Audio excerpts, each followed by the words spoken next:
Our second reading comes from the book of Acts. And before I read that, I just want to share again that commandment. You shall not make for yourselves and worship idols. And now hear the reading from Acts 17, beginning in verse 16. While Paul was waiting for them in Athens, he was deeply distressed to see that the city was full of idols. So he argued in the synagogue with the Jews and the devout persons, and also in the marketplace every day with those who happened to be there. Also some Epicurean and Stoic philosophers debated with him. Some said, "What does this babbler want to say?" And others said, "He seems to be a proclaimer of foreign divinities." This was because Paul was telling them the good news about Jesus and the resurrection. So they took him and they brought him to the Areopagus and asked him, "May we know what this new teaching is that you are presenting? It sounds rather strange to us, so we would like to know what it means." Now all the Athenians and the foreigners living there would spend their time in nothing but telling or hearing something new.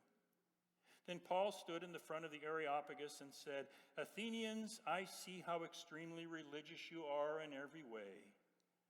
For as I went through the city and looked carefully at the objects of your worship, I found among them an altar with the inscription, 'To an unknown God.' What therefore you worship as unknown, this I proclaim to you today." Friends, this is the word of the Lord. We all worship. We all worship. Every person commits herself or himself to a deity, to a cause, to a goal, to a hope, to a way, to a belief, to an understanding of life. We all worship. For some people, it's power. For others, it's money. Some commit to popularity. Still others worship beauty or success or freedom or work. And for others, it's a god or maybe it's gods, a religion or beliefs, an ancient story or sacred practices. The point is, we all worship. The people who study such things say that Super Bowl Sunday is a busy day of worship. It's a day of commitments to a game, a team, a player, an experience. Even people who are not fans of football will find ways to try to connect to it and be part of it. It's the religion of football. And we often tend to also make idols of what we worship. It's a human thing that we do. Idols give shape and form and focus to these invisible commitments that we hold in our hearts. And so our idols can be athletes, they can be movie stars, they can be models, they can be successful people, or they can be powerful people. In the comic Peanuts, piano-playing Schroeder worships classical music. So what's the bust that he has on his piano? Beethoven. It's his idol. On the Super Bowl Sunday, we're going to see many of those idols in commercials. In fact, I enjoy the commercials as much as the game, maybe more sometimes. And if you lean a little bit toward the religion of football, and maybe if you lean even more to the religion of football as expressed by the Steelers, you might remember one of the iconic Super Bowl commercials. It's a 1979 Super Bowl commercial with Mean Joe Green. Is that ringing some bells? Yeah. As a sullen Mean Joe Green limps down the hallway after a game, there's a little kid there, and he's a big fan, and he offers to help. And you think there is no way that this little kid is going to be able to help big Mean Joe Green. And Mean Joe Green thinks the same thing too, as he just wants to get to the locker room, and the kid offers help, and Mean Joe Green just kind of grunts at the kid. The kid then, of course, holds out his Coke. Mean Joe stops, receives the gift given. Mean Joe drinks the Coke down without saying a word. The kid is there, and he's hoping for some sort of connection with his hero, and seeing that nothing is happening, he sort of disappointedly turns away and says, "See ya." A big smile crosses Mean Joe Green's face. He then says that famous line, "Hey kid, catch." And he throws him his jersey. The kid is elated. Mean Joe isn't so mean with a Coke and simple kindness. Toughness, football, a kid and Coke, an idol in the religion of football touches our hearts. You shall have no other gods. It's the first commandment. It's about the danger of worshiping who or what is not the one holy God. Football, cars, beauty, a good job, a hobby, a role model, a cause to change the world for the good. Enjoy them all, but just don't make them gods. There's only one God, and we're to worship that God. You shall not make and worship idols. It's the second commandment. It's about the danger of the human tendency to create an idol of the God we worship. And like the first commandment, life does not go well if we break it. You shall not make and worship idols. In the days of ancient Israel, other religions had idols. They were symbols and statues in temples, or they were on altars in home, or they were on the tops of hills. Because people thought high places, of course, were closer to the gods. So that often was the place shrines would be built, and there would be idols put on the top of these hilltops. Psalm 21 reminds us of that. Idols were all around. It was part of religion and part of worship and part of life. Idols tended to give a face to belief. Idols gave focus to prayer and worship. Idols were a reminder of the worshiper that the God was right here. Where's God? Well, there's the idol. Or at least the idol acted as a type of conduit or a type of telephone to the God. But there were deep problems. God's people were not to have idols. Any idol would limit the eternal God of creation to that time and place, kind of like I stuck that piece of paper in my pocket. Don't do that. An idol would limit the nature of God to the image that the Maker had created. As people thought about what is God like, they would see that image and they would start to think that God looked like that, God was like that. Don't do that. And an idol puts human beings in control of the God. Pick it up, take it down, carry it around, use it for human and religious purposes. Idols are about small gods from the small imaginations of people. The ancient Jews' experience with God was very different. This God is not limited to a time and place, but this God is in all places. This God is not limited to the expectations of people, but is more than our imaginations. This God is not static and fixed. This God is not deaf and dumb like a statue, but this God thinks and feels and acts in nature and history. This God is personal and free and is not controlled. This God relates to us. This God loves us. This God hopes for us. To worship idols is to deny the nature of God and God's divine relationship with the world and with each of us. As a crayon-drawn picture of me by one of my grandsons is not me, so idols are not really God. Without idols and images, the ancient Jews came to discover that the holy and eternal God is present in word and story. In the telling and the hearing of experiences with God, people experienced the presence of God with them. As they would share the words, as they would tell the stories, people came to discover that they experienced God with them in the use of those words. In the dynamic of word and prayer and sacred text, God was present.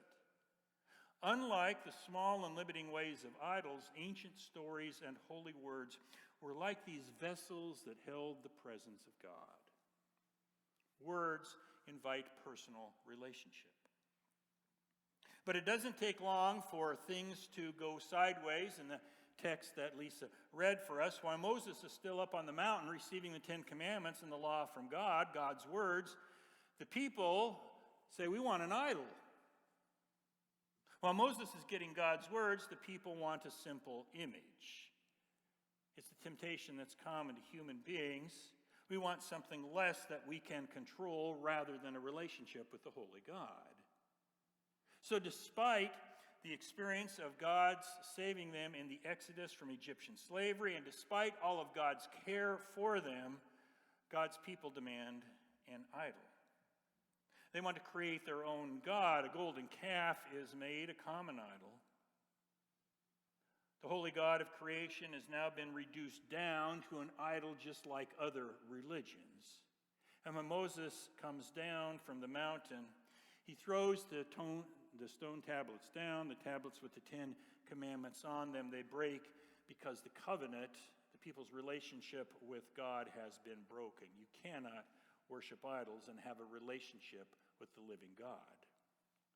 Interestingly, I read this week that the golden calf may have been meant to represent God's messenger. I'd never heard that before, that this golden calf was meant to represent God's messenger. Moses is gone, and the people say, hey, we need another messenger. We don't know where Moses is. How about a golden calf?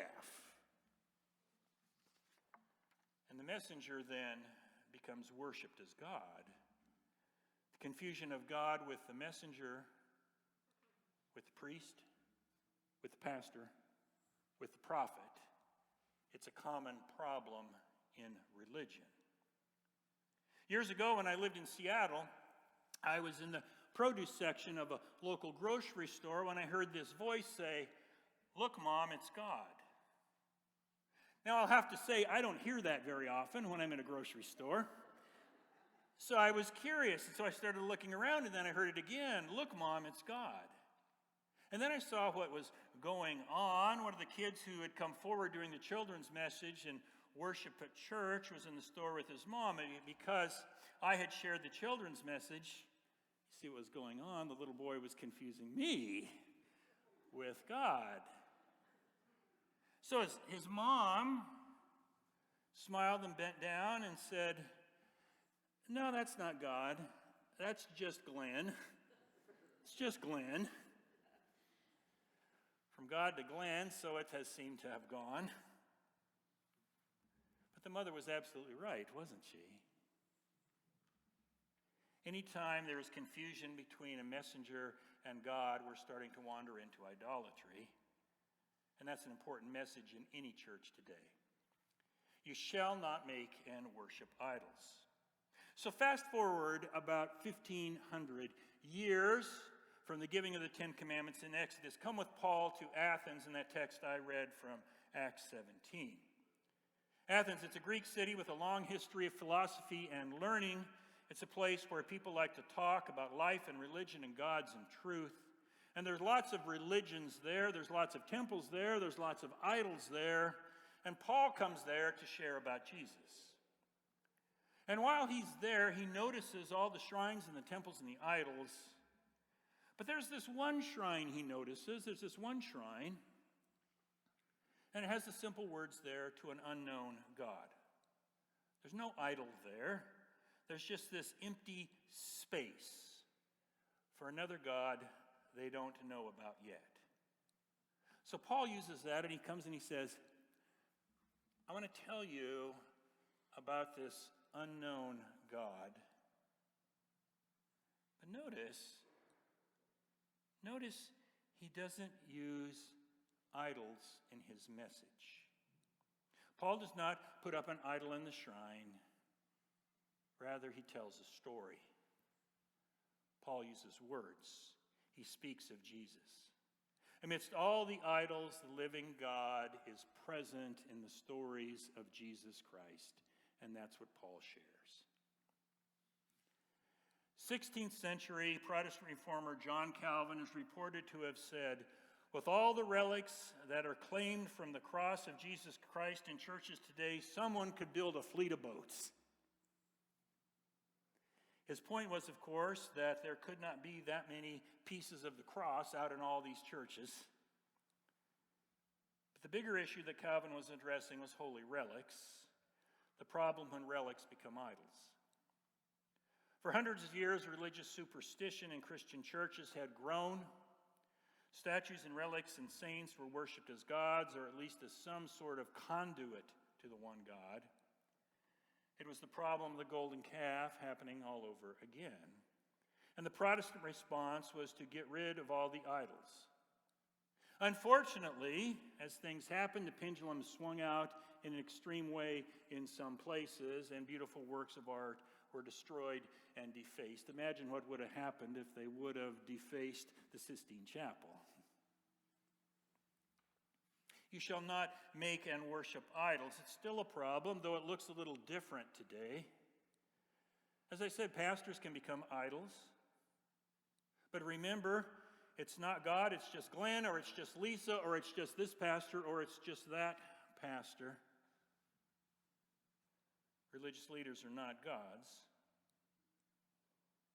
I sometimes see prayers as types of idols. You've probably heard and seen something like this. Pray this prayer 7 times a day for 7 days and pass it on to 7 friends, and God will answer your prayer. Prayer's not magic. And to think so is to try to control God and to wander into idolatry. And I hear people who try to sell off God's love and power as a type of commodity. Maybe you've heard this too. God has blessings for you, just send in your $25 and you'll get back much more from God. It's treating a relationship with God as a type of vending machine. Put this in, you'll get this out. But it's idolatry. And things of beauty can be misunderstood. A statue, a building, stained glass, music. God has made a beautiful world, and beauty can be part of worshiping God. And I absolutely am thankful for the beauty of our church, the beauty of our sanctuary. And art is part of our ministry in the community. But when we start to worship the object of beauty as a god rather than the holy God, it's beginning to head into idolatry. I have experienced and believe that the holy God is the one in whom we live and move and have our being, to quote Paul in Acts 17. That God is the one in whom we live and move and have our being. I kind of imagine that as a fish swimming in an aquarium in the water, that I am living my life, you are living your life, we are living in our lives amidst God who is in all places and in us. And sometimes we behold the glory and the love of God and the beauty of something in the creation. In light coming through stained glass, and the beauty of music and voice, in the hushed silence of fresh snow. If you're up earlier enough, you saw that this morning. And I am thankful for those things. But those experiences do not make those things God. Rather, it's the mystery of the one holy God reaching out to us. Presbyterian author and pastor Frederick Buechner shares this story in his book, Telling Secrets. He writes this, quote, I remember sitting parked by the roadside once, terribly depressed and afraid about my daughter's anorexia and all the things that were going on in our family, when out of nowhere a car came down the highway with a license plate that bore on it the one word out of all the words in the dictionary I needed to see most at that time. The word on that license plate was trust. Trust. Now, what do you call a moment like that? Is it something to laugh off as a kind of joke that life plays on us every once in a while? Or maybe it's the Word of God. I'm willing to believe that maybe it's a little bit of both, but for me it was an epiphany, it was an appearance of God along the highway there. The owner of the car turned out to be, as I suspected, a trust officer in a bank, and not long ago, having read an account I wrote of the incident somewhere, he found out where I lived. And one afternoon, he brought me the license plate itself. It now sits propped up on a bookshelf in our house. It's a little rusty around the edges and a little battered. But it's also as holy a relic as I have ever seen. Do not make and worship idols. Rather, worship and know the real God, who we often experience in surprising ways, in words and acts of kindness, in a rusty old license plate, in things of beauty. Know and worship the holy God, who indeed is much more than we can imagine.